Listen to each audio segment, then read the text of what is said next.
ओम गुरुर्ब्रह्मा गुरुर्विष्णु गुरुर्देवो महेश्वरा गुरु साक्षात् परब्रह्म तस्मै श्री गुरुवे नमः। ओम अखंडमंडलाकारं व्याप्तं येन चराचरं तत्पदं दर्शितं येन तस्मै श्री गुरुवे नमः। वराहपीडं नटवरवपु कर्णयो कर्णिकारं बिभ्रतवास कनककपिशं भजयन्तीं च माला रन्ध्राणि वेणुरधरसुदया पूरयन् गोपवृन्दे बृन्दारण्यं स्वपदरमणं प्राविशत् गीतकीर्ते। कृष्णातीरे कोकिलाकेनकीरे गुञ्जापुञ्जे देवपुष्पादिगुञ्जे कम्बुग्रीवोच्छिप्तबाहू चलन्तो राधाकृष्णो मङ्गलं मे भवेताम्। हरे कृष्ण कृष्ण कृष्ण हरे हरे हरे राम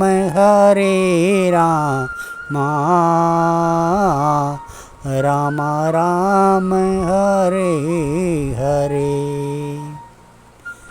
भगवान श्री कृष्ण के चरण कमलों में नतमस्तक होकर के श्री कृष्ण जन्माष्टमी विशेष श्री कृष्ण के जन्म की कथा शुरू करने जा रहे हैं, जिसमें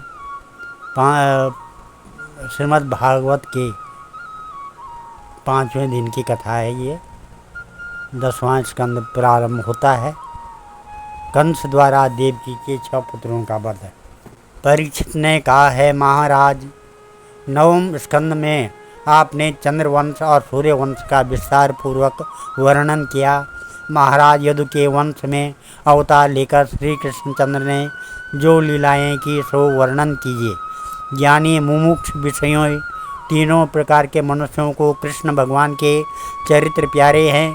ज्ञानियों को परमेश्वर के चरित्र सुनने से संसार से छूट जाने की आशा है। मुमुक्ष जनों के लिए यह संसार रूपी रोगों के दूर करने की औषधि है। विषयी मनुष्यों के मन को आनंद देने वाला यही विशेष है। कौरवों पांडवों के युद्ध में अश्वत्थामा के ब्रह्मास्त्र के तेज से दग्ध होकर मेरी माता उत्तरा जब अति कष्ट को प्राप्त हो श्री कृष्ण की शरण में आई, तब श्री कृष्ण ने चक्र लेकर मेरी माता की कुक्ष में प्रवेश करके मेरी रक्षा की। संपूर्ण प्राणियों के भीतर बाहर प्रकाश करने वाले संसार से ये परीक्षित जी व्यास जी से पूछ रहे हैं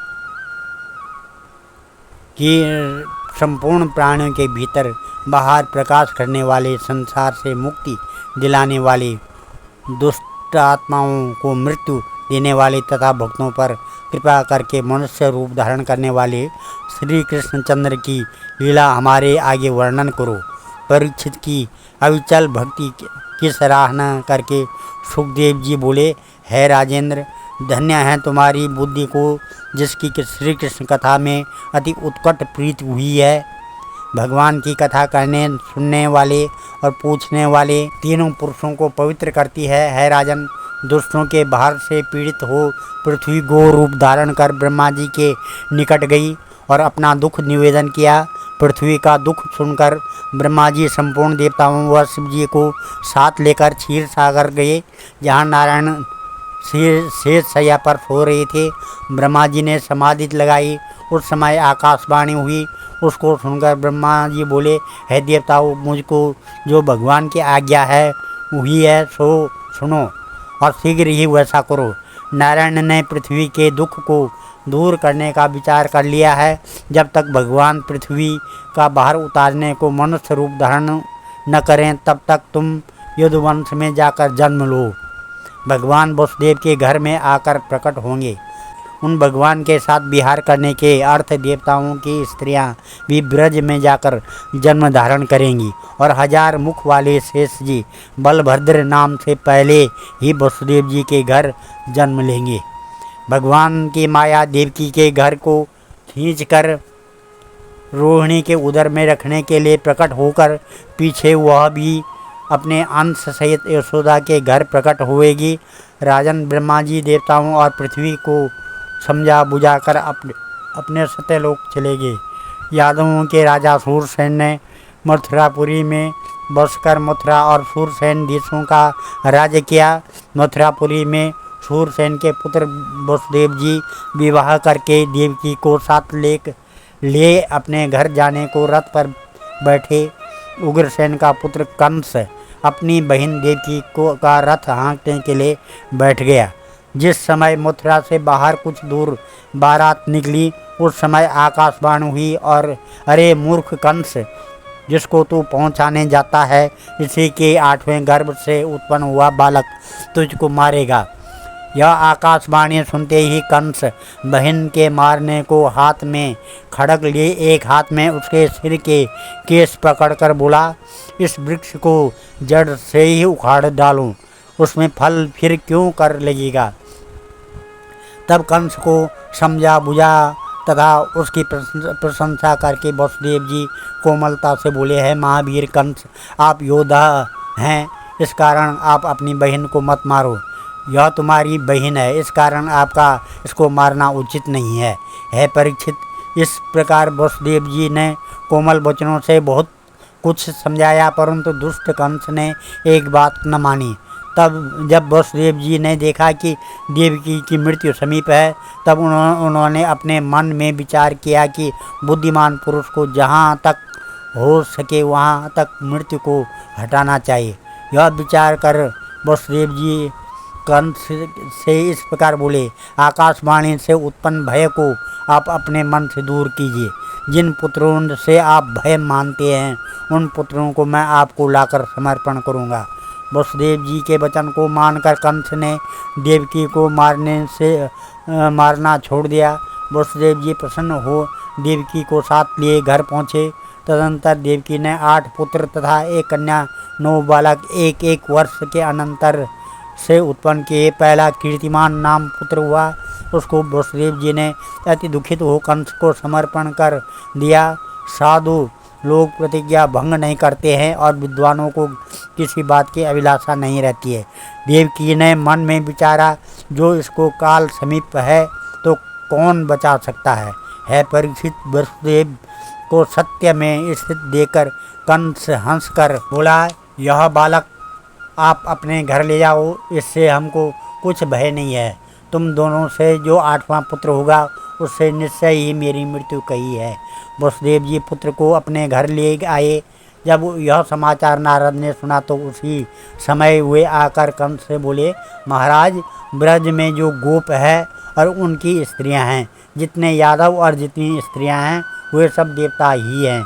इनके जाति के संबंधी भाई बंधु व मित्र जो तुम्हारे समीप रहते हैं, ये सभी देवता हैं। देवताओं ने पृथ्वी के भार और रूप दैत्यों के वध करने का उद्योग किया है। नारद जी के चले जाने पर कंस ने यादवों को देवता मान और देवकी के गर्भ से उत्पन्न बालकों को विष्णु के अंश जानकर देवकी और वसुदेव की को बंदी गृह में बंद कर पाँवों में बेड़ी डाल दी। इनके पुत्रों को विष्णु का अंश मानकर मारने लगे। अपने पिता राजा उग्रसेन को पकड़कर कैद में रखकर कंस स्वयं राज भोगने लगा। देवकी के गर्भ में भगवान का आविर्भाव हुआ। सुखदेव जी कहने लगे, प्रलंबासुर, बकासुर, चाणूर, बाणासुर आदि को साथ लेकर और मगध के राजा जरासंध अपने ससुर के बल से पापी कंस यादवों को नष्ट करने लगा। तब यादव पीड़ित होकर अन्य देशों में जा बसे। बहुत से यादव क्रूर आदि कंस की ही सेवा करने के कारण से रह गए। जब कंस ने देवकी के 6 बालक मार डाले, तब भगवान देवकी के 7वें गर्भ में आकर स्थित हुए। वह गर्भ देवकी के हर्ष व शोक को बढ़ाने वाला हुआ। भगवान ने अपनी योग माया को आज्ञा दी कि तुम ब्रज जाओ और वहाँ गोकुल में वसुदेव जी की स्त्री रोहिणी है, जो उसके उदर में है, सो देवकी के उदर में रख दो। मैं देवकी के गर्भ से जन्म लूँगा और तुम नंद की स्त्री यशोदा के उदर से जन्म लेना। तब योग माया ने देवकी के उदर से बालक को ले जाकर रोहिणी के पेट में पहुंचाया। योग माया का भेद किसी को नहीं जान पड़ा। अपने भक्तों को निर्भय करने वाले भगवान वासुदेव मन में आकर बसे। तब वासुदेव जी से सूर्य के समान तेज हो गया। उस समय उनके सम्मुख कोई नहीं जा सकता था। भगवान जो पहले ही से देवकी के मन में विराजमान थे, उनको वासुदेव जी ने अपने मन में स्थिर किया। तब देवकी ने भगवान को भली भांति अपने मन में और अपनी देह में धारण कर लिया। साक्षात भगवान को अपने गर्भ में मानकर भी देवकी शोभा को प्राप्त नहीं होती थी। एक दिवस देवकी वासुदेव जी से कुछ बात कर रही थी कि इतने में कंस आ गया। देवकी के गर्भ का प्रकाश देखकर बोला कि इसकी गर्भ गुहा में मेरे प्राणों को हरने वाला आ बैठा है। देवकी में इतना तेज पहले नहीं था। कंस अपने मन में विचार करने लगा कि अब मुझको क्या करना उचित है। अब इस समय जो मैं देवकी को मारूं तो स्त्री जाति, दूसरे हमारी बहन, तीसरे गर्भिणी, इस कारण इसके मारने से यश, लक्ष्मी और आयु सब क्षीण हो जाएंगे। वह कंस इस प्रकार घोरतम पाप से आप ही हट गया और गर्भ से बालक के उत्पन्न होने की बाट देखने लगा। बैठते उठते, सोते, जागते, खाते पीते, पृथ्वी पर विचरते भगवान ही का ध्यान करता हुआ सब जगत को कृष्ण रूप देखता था। देवकी के समीप ब्रह्मा, शिव, नारद आदि मुनीश्वरों और देवताओं के साथ आकर मधुर वचनों से गर्भ में स्थित भगवान की स्तुति करने लगे। है कृष्ण, यह ब्रह्मांड एक आदि वृक्ष है जो आपकी माया से उत्पन्न होकर आप ही के आश्रय में रहता है। उस वृक्ष में सुख दुख दो फल है। सत रज तम उसकी जड़ हैं। धर्म अर्थ काम मोक्ष चार रस हैं। नेत्र मुख नासिका कर्ण उपस्थ पांच उसमें अंकुर हैं, जिनसे ज्ञान होता है। राग द्वेष भूख प्यास लोभ मोह छह स्वभाव हैं। रक्त मेद स्नायु अस्थि मज्जा रेतस सात धातु हैं। पृथ्वी जल तेज वायु आकाश मन बुद्धि अहंकार शाखा हैं। नेत्र मुख नाक कान उपस्थ गुदा के उसमें 9 छिद्र हैं।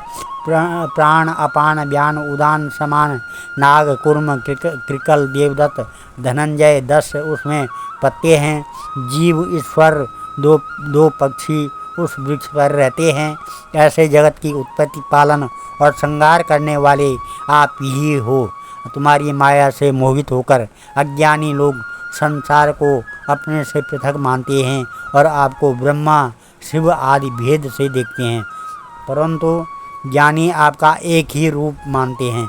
ब्रह्मा होकर इस संसार को रचते हो, विष्णु होकर पालते हो, शिव होकर संहार करते हो।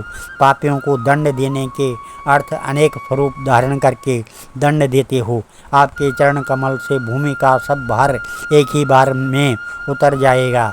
आप अजन्मा हो, फिर आपका जन्म होना कैसा संभव है। है यदुतम मत्स्य हयग्रीव कच्छप वाराह नरसिंह रामचंद्र परशुराम वामन अवतार धारण करके आपने जैसे त्रिलोकी की रक्षा की, ऐसे ही अब हमारी रक्षा करो और भूमि का भार उतारो। देवता देवकी से कहने लगे, है माता, साक्षात भगवान हम लोगों के कल्याण के निमित्त तुम्हारे उदर में आकर उपस्थित हुए हैं।